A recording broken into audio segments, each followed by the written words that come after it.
Donc, Olivier, bienvenue. Donc, toi, tu travailles chez Home Run. Dis-moi tout. Donc, que faites-vous chez Home Run? Alors, bon, déjà, on fête nos 90 ans cette année, donc ça, c'est une bonne chose. Ça veut dire que la société... 9 fois plus vieux que Proxima. C'est ça, voilà. Donc, c'était une société Home Run qui a été fondée donc en 1933, mais qui aujourd'hui réalise... Alors, on n'a pas encore la consolidation puisqu'on finit l'exercice fin mars, mais on devrait tourner aux alentours de 6 milliards d'euros. Pour le monde, hein, pas pour la France, pas encore. On est 30 000. En France, on est de l'ordre de 100 personnes. Et on a 4 divisions. On a tout d'abord l'activité industrie, automatisation, qui est la principale, qui fait le plus gros chiffre d'affaires. C'est pour ça qu'on est là aujourd'hui d'ailleurs.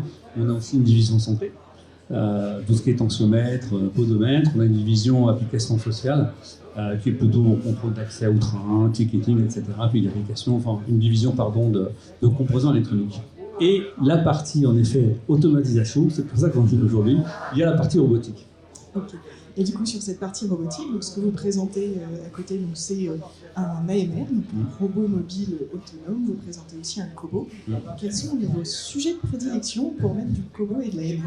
Alors, c'est 2 applications distinctes. Disons que le cobo va s'installer sur des applications plus ou moins de manutention, donc on parle de pick and place. Et qui dit cobo dit collaboratif, donc ça va se mettre à côté d'opérateurs ou de personnes pour les soulager d'une certaine tâche. En robotique mobile, on va dire aussi que ça peut soulager, mais c'est plus pour une optimisation ou gestion de flux. C'est-à-dire qu'on va aller d'un magasin à un autre, d'une chaîne de production à une autre, du magasin à un convoyeur. Donc c'est des applications radicalement différentes, mais les deux ont un point commun, c'est qu'on soulage l'opérateur et on travaille à côté de lui. Et du coup, vous travaillez directement avec des industriels, vous travaillez avec un réseau d'intégrateurs? Ouais, alors, bonne question.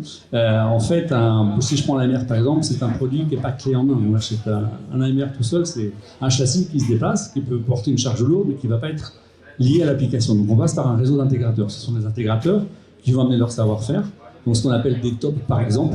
Donc ils vont faire différentes hauteurs, pour supporter différents types de charges, différents types de convoyeurs.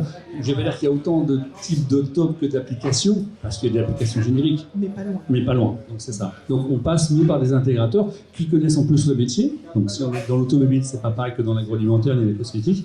Donc voilà, notre choix, c'est on fournit le matériel, on construit, on développe. Par contre, on passe par l'expertise d'intégrateurs, voire dans certains cas, le sort robotique. Bien amené. Très bien amené. Et du coup, ce qui est aussi intéressant, c'est que vous avez un centre d'excellence à Annecy avec une vraie équipe qui peut aussi accompagner les intégrateurs et les industriels. Ouais, c'est exactement dans ça. La définition des besoins, c'est ça? Ouais, alors c'est un centre européen en plus, donc c'est le centre européen de robotique pour Home Run. Donc on sait des clients étrangers aussi, très automobiles dans un premier temps. Pour les clients étrangers, c'est très BMW, Mercedes et autres. Et en effet, là-bas, on montre des applications, mais surtout, on les montre, on fait ce qu'on appelle des POC, donc des Proof of Concept, c'est-à-dire qu'on montre l'application finale. Encore une fois, un robot mobile ne se vend pas comme ça. Il faut valider l'applicatif, il faut montrer qu'il est capable de passer une certaine vitesse dans des points, de valider avec des opérateurs à côté de lui. Donc en fait, on montre cette application, on la montre à nos clients, et après on va plus loin. Donc moi je suis un industriel, j'ai un besoin, je vais vous voir, je passe par votre centre, je suis convaincu. Et ensuite, qu'est-ce qui se passe? Alors, pas dans un premier temps. On fait d'abord un cahier des charges avant de passer par le centre. Le centre n'est que la deuxième étape.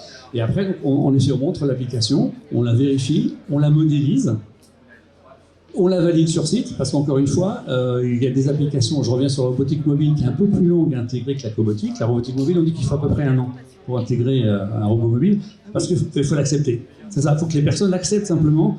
Il nous est arrivé dans certains cas que justement l'acceptation même du robot, qui va passer à côté de vous, derrière vous, ça peut freiner. Ça ne va pas bloquer, mais c'est un nouveau partenaire en fait, il faut l'admettre. C'est pas comme un robot qui va travailler sur une chaîne complètement fermée. Donc en fait, ça prend plus de temps qu'on le pense.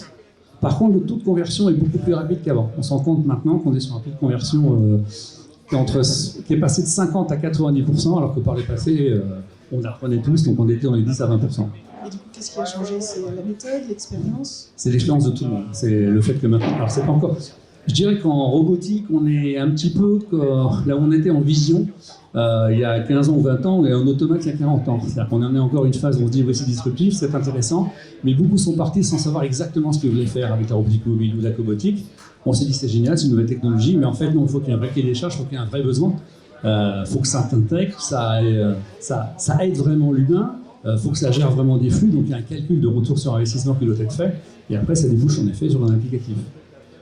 Eh bien, merci beaucoup, Olivier. Merci. Tous ceux qui, toutes celles et ceux qui ont des questions sur la robotique mobile, n'hésitez pas. C'est là-bas. C'est là-bas, c'est à l'entrée, et il y a le robot mobile avec le très beau top. Super, merci. Merci beaucoup, Olivier.